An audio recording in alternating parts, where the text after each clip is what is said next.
Alhamdulillah Rabbil Alameen wassalatu wassalamu ala Sayyidina Muhammad wa alihi wa azwajihi wa zurriyyatihi ajma'in. We stopped here. The dilemma consists in the fact we had actually covered up to this point, but I'll just read a bit from. The dilemma consists in the fact that Klein does not want to take relativistic consequences. We had talked a bit about this into the bargain, but yet does want to maintain the external, but yet the dilemma can the fact that Kant does not want to take relativistic consequences into the bargain, but yet does want to maintain the external perspective of the observer. He is unwilling to distinguish between the social currency and the validity of arguments. Geltung and Gültigkeit. I think the difference between Geltung and Gültigkeit is basically, in this context anyway, between mere acceptance and validity. Concepts of true and probable which abstract from the knowing individual, the subject, and the way in which they gain their knowledge may therefore have some use. I wonder whether, but yet does want to maintain that. I wonder whether this is a correct translation, because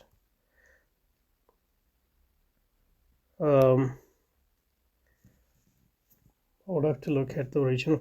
Concept of true and probable which abstract from the knowing individuals, and the way in which they gain their knowledge may therefore have some use, but they are irrelevant for argumentation. This is a quotation from Klein. It's actually, that does mean that he has no time for external perspective. There is a question of what is valid for the individual. So that's acceptance. Even though if it is not mere acceptance. Okay, anyhow, let's go. Klein looks for a curious way out of the dilemma. What was the dilemma? That he wants to does not want to take relativistic consequence into the bargain, but yet does want to maintain that he is unwilling to distinguish between social. So that's, he doesn't want relativistic consequences, but he does not make the distinction between social currency and validity in Habermas's eyes, because he doesn't have any criterion of evaluating the rationality of reason, and that does mean that he doesn't have an idea of an external perspective which is also internal at the same point. So he does not have, that is, Klein does not have sort of a notion of impartial judge, although for Habermas this impartial judge won't be an individual, but would be some sort of a structural conditions. So Klein looks for a curious way out of this dilemma. The touchstone for differences in what is valid in the touchstone for differences in what is valid is not their differences in truth content. For who could decide this? Because we can't maintain the external perspective, the old external perspective where you can have access to truth as an external observer, but the immanently effective logic of argument.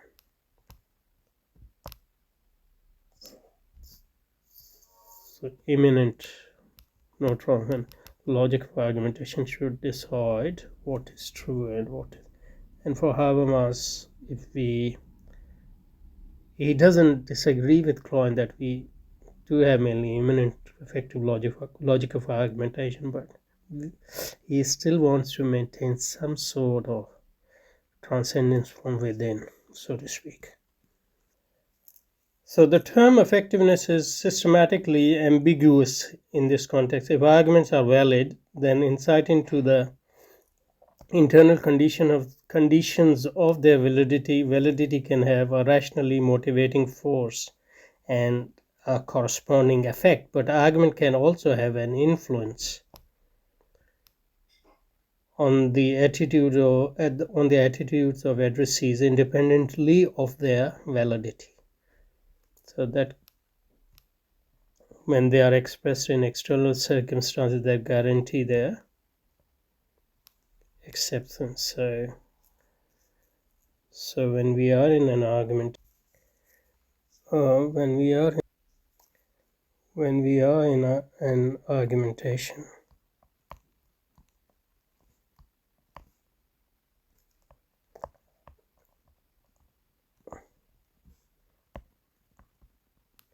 or argumentative situation, what is guiding, or what should be guiding the participants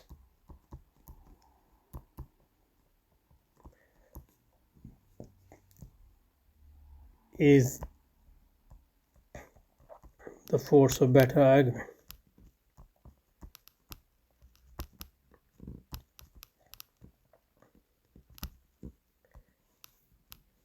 But obviously, however they try, the external circumstances, their social position, social milieu, cannot totally be transcended, so to speak. So effect of those conditions is obviously a social and physical or whatever effect it is, not the effect of better force of argument. So in an actual argumentation, the force of better argument is co-present with external circumstances. So Habermas want to make sure that only force of better argument is deciding the outcome of the argumentation. And how can we ensure that is only through having some sort of transcendence from within, which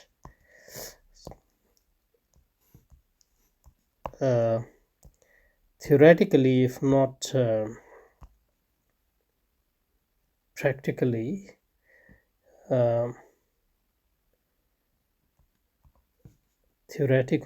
if not practically, annul or annul the effect of, any external circumstances external than or other than the force of better argument. I think that's what he's saying here. Let's read it again. So Klein looks for a curious way out of this dilemma. The touchstone for differences in what is valid is not the differences in truth content. For who could decide this? And this is a quotation from Klein, but the immanently effective logic of argument. So Klein is saying what will decide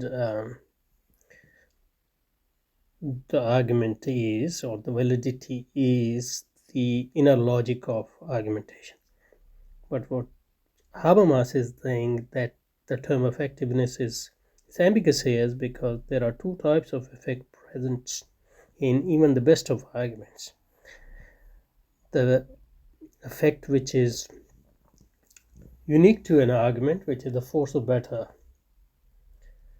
argument or force of the better reasons.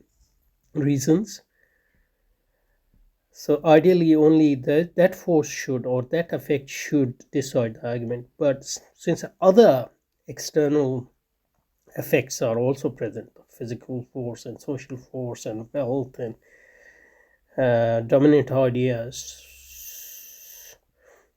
So the effective logic of argumentation is ambiguous in the sense that it doesn't differentiate between. So the effective logic of argument is ambiguous for two reasons.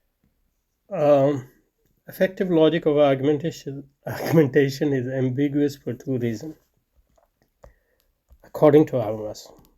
Obviously, there's no guarantee that he's being fair here, but we're just going with him. And that in Klein, there's no distinction between effectiveness of an argument stemming from the better force of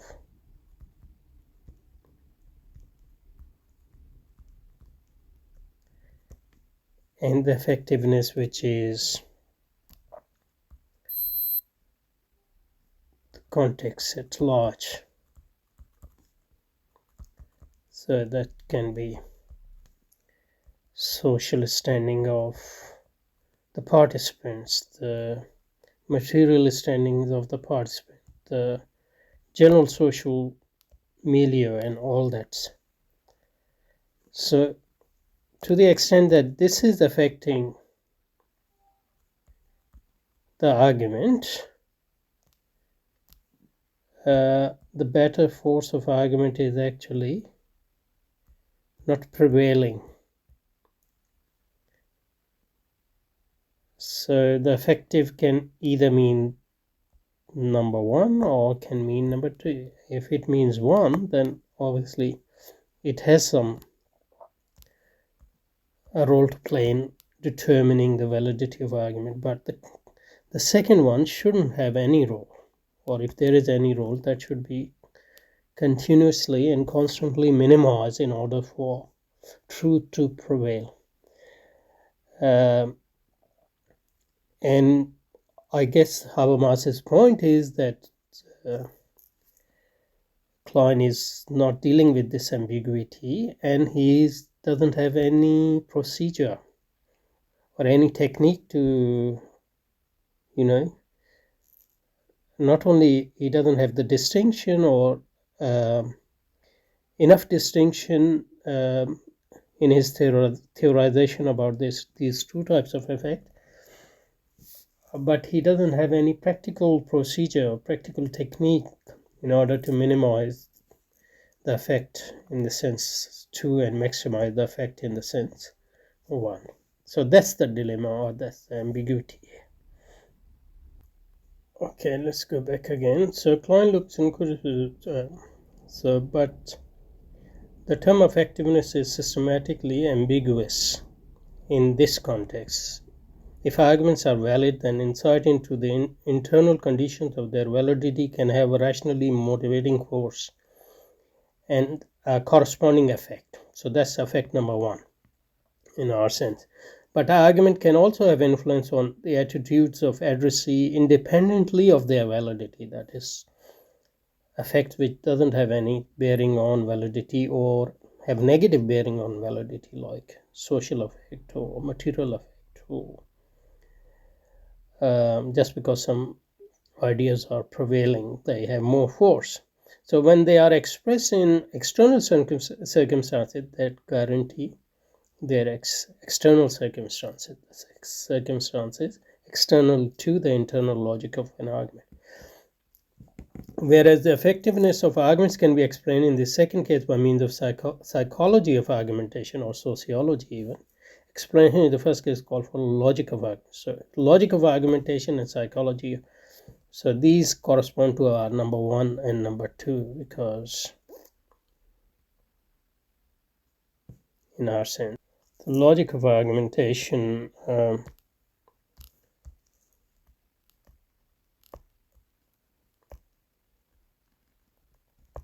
should solely determine the validity. But we can't avoid psychology of the participants and general sociology or the conditions, and that shouldn't determine the validity. So there should be a procedure not only to differentiate between this and this, but also a practical procedure in order to minimize this effect, psychological, so-called social, psychological versus sociological effect. And only the logic of argumentation should guide the acceptance of the claims. Okay, so whereas the effectiveness of argument can be explained in the second case by means of psychology of argumentation, explanation in the first case calls for a logic of argument. Klein postulates, however, a third aspect, namely a logic of argumentation that investigates validity connection as law-like empirical regularities. Okay, so this is a new, not a new, but